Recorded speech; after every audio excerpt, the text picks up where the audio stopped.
The problem with women is that many of them, A, have unrealistic expectations of the man that they want, a lot of them. I want a guy that's earning $1 million a year and he's 6'4", and I want him to have a perfect jaw. And I'm like, yeah, that's never going to happen. Like, why don't you want someone that's going to be loyal to you, not cheat on you? Like, oh yeah, I want that too. Oh, okay, got it. What do you think is the biggest issue with modern dating? As a single guy, I would love some advice. Graham, he got married a year or so Congratulations. ago. So he's looking to start a family. Have as many kids as you can afford. No, have Probably more two. Have more Probably than you two. can afford. That's what I should say. I'll stick with two. What is wrong with modern dating? Yeah. The biggest problem with modern dating is very interesting. We had a women's summit. The young ladies all raised their hands. They're like, how many of you are unhappy with the dating pool? Every woman raises their hand. Funny. All the young men I talked to are unhappy with you too. So who's wrong? Those seem like kind of select groups of people though. Like if you're asking women that are attending a women's summit, they might be in a very specific situation. Yeah, I mean, like I would say generally I hear more complaints about the dating pool than, like, wow, I mean, there's so many options. Yeah. Maybe you're right. I don't know. Maybe So I think it's more of an options issue. Is that you could go online and just if you don't like someone, instead of working through it, it's just you go back and you start swiping again. What's the problem with women? And then I'll go to the problem with men. The problem with women is that many of them, A, have unrealistic expectations of the man that they want, a lot of them. And I deal with this all the time. Like, I want a guy that's earning $1 million a year and he's 6'4", and I want him to have a perfect jaw. And I'm like, yeah, that's never going to happen. How about, by the way, where on your list is like, I want someone who will be a good father or someone with good character. So I guess like really disgusting, actually, that you just want someone that's like super rich and looks good. Like, why don't you want someone that's going to be loyal to you, not cheat on you? Like, oh yeah, I want that too. Oh, okay, got it. So basically you want like Ken Barbie doll, and then you'll have like all the good virtues. Notice they don't lead with the virtue. And a lot of things lead to that. But number two is women need to be very clear that we need to tell women more clearly that if you do not have children before the age of 30, there's only a 50% chance that you will have children. The most depressed people in America are women without children. People that say they are very unhappy are people, young single women in their early 30s without children. Who are the happiest women in America? Married women with children. I think that we've gone wrong here, that women should prioritize family and children way above career, that they should try to find their husband before they're 25. Having children, I believe, is a blessing from the Lord. It's the most amazing thing. You should try to have as many children as you can. Much more important than traveling to Thailand or having a big apartment or a bunch of cats. So young ladies, they need to be very clear about what they're expecting in a man and date with the intent to marry and not just date to, have a good time. And quite honestly, both need to do this, but young women need to do a much better job of saving themselves for marriage. They need to they need to prioritize purity again. Young men need to too, but if young women do it, then young men will. Yes. What do you think is the main thing men need to do to make themselves worthy? The most attractive quality in a young man that young women can't ever articulate is self-control. A woman needs to be able to know that you can control your impulses when things get really crazy. So for example, they want to be able, when you go on a date, can you control your mouth? Can you control your tongue? Can you control your eye?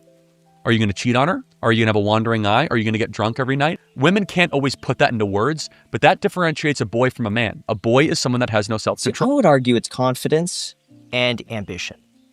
And if you have those qualities, I think everything else falls into place, because you have to have self-control if you're going to be ambitious. Sure. To have a North Star that you follow. I totally agree. Confidence is true. So you have to be able to control your flesh. We as men have very different problems than women, right? Different temptations. As men, we have problems controlling our flesh. That's why adultery is literally in the 10 Commandments. You had to command an entire people not to cheat on their wives. It was easy. God would not have to command us not to do it. And so when men are dating, if you want to make yourself more attractive to a woman, first of all, demonstrate self-control. And also, women want to be taken care of. I know this is super provocative, but deep down, they want a man to be able to provide for them. Should a man pay on the first date? 100%.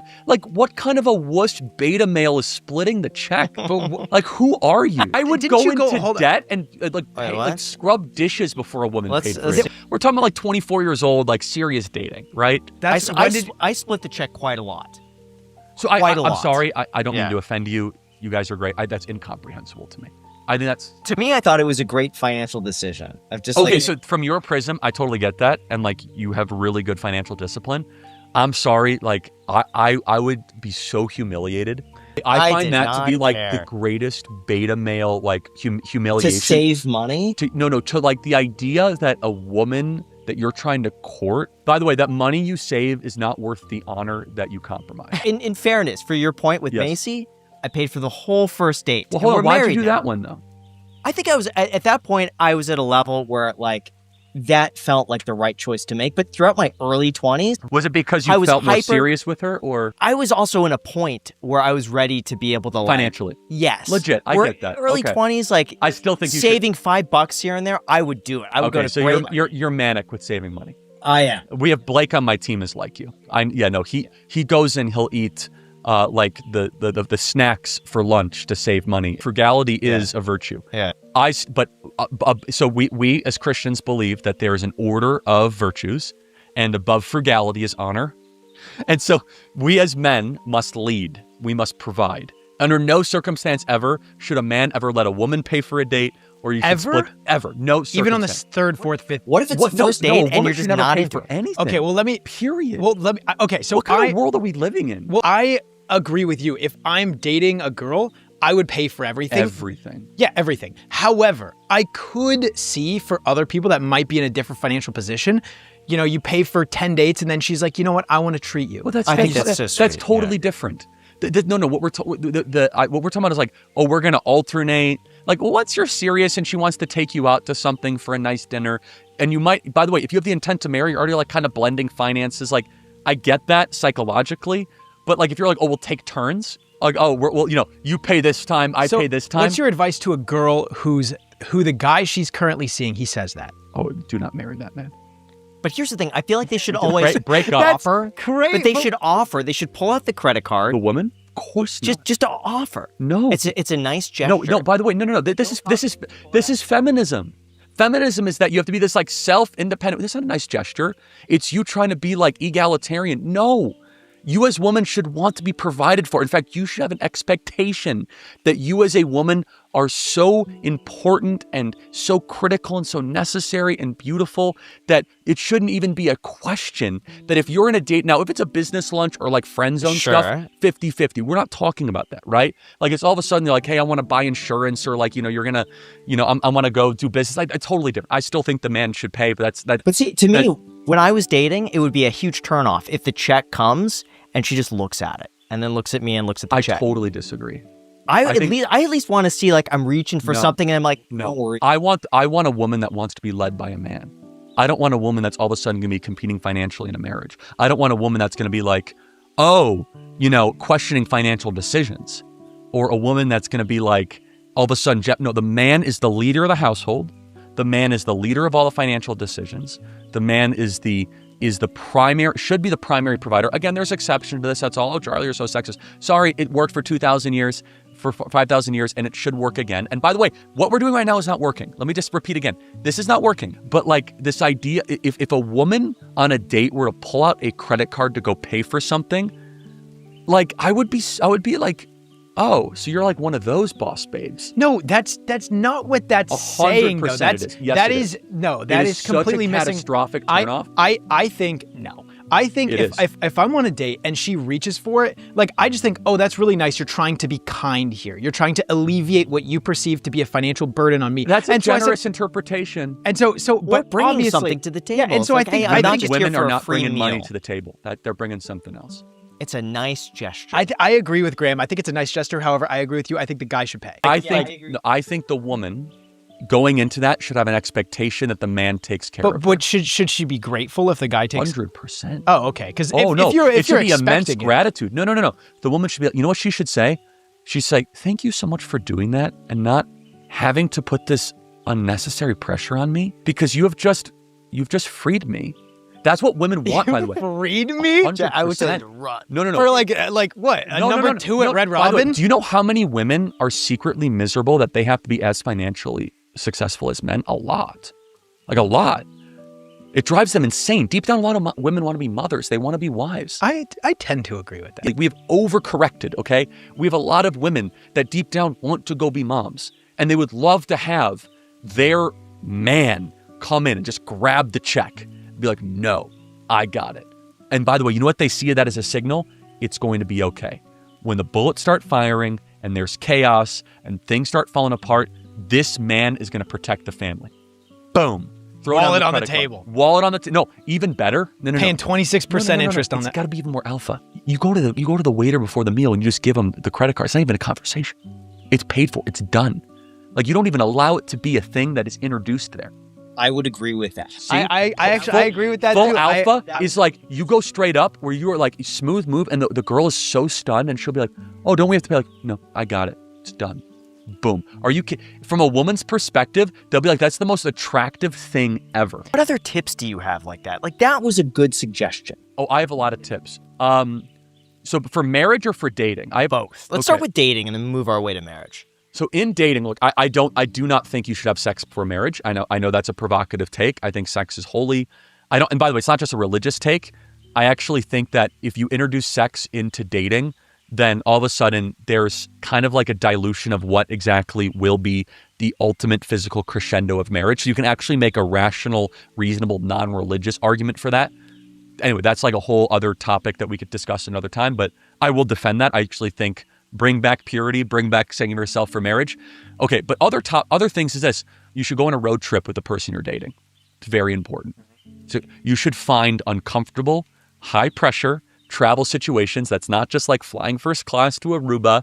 And you should try to be in places of discomfort intentionally with who you are dating, and you'll find out a lot with that person. Number 3, this is going to sound incredibly sexist. I don't care. If it is a woman that you want to get married to, and she says that she wants to be a traditional wife, see if she's actually up to it. Say, okay, treat me, cook me a meal. I'm not kidding. No, I think that's right. Like, no. Be honestly, like, she says she wants to be a traditional wife. Like, and by the way, be like, does she enjoy it? No, this is important though. Like, and then ask her. No, I'm not even just, is she a good cook? Be like, did you enjoy doing that? Like, and she like, oh, I loved it. I loved getting the ingredients. I loved looking at the cookbook. I love the recipe. I love thinking about you when I was cooking the food. You're like, okay, this is going to be awesome, right?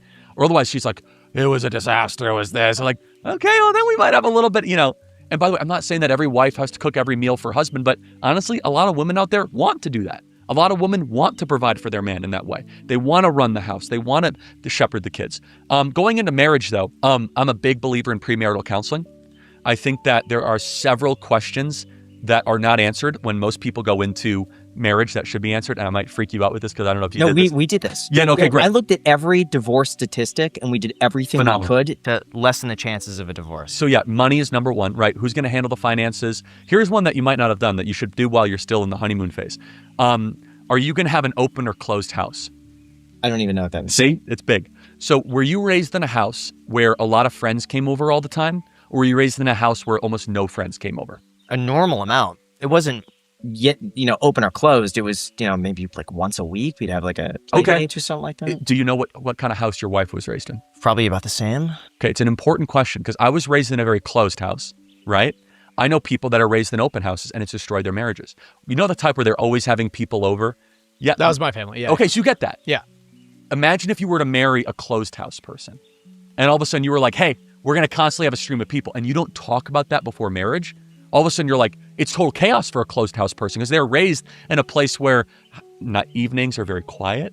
Make sure, this is another important, make sure that you get along with each other, that you really like each other, not just love each other, that you like spending time with that person. One of my favorite words in the English language is like.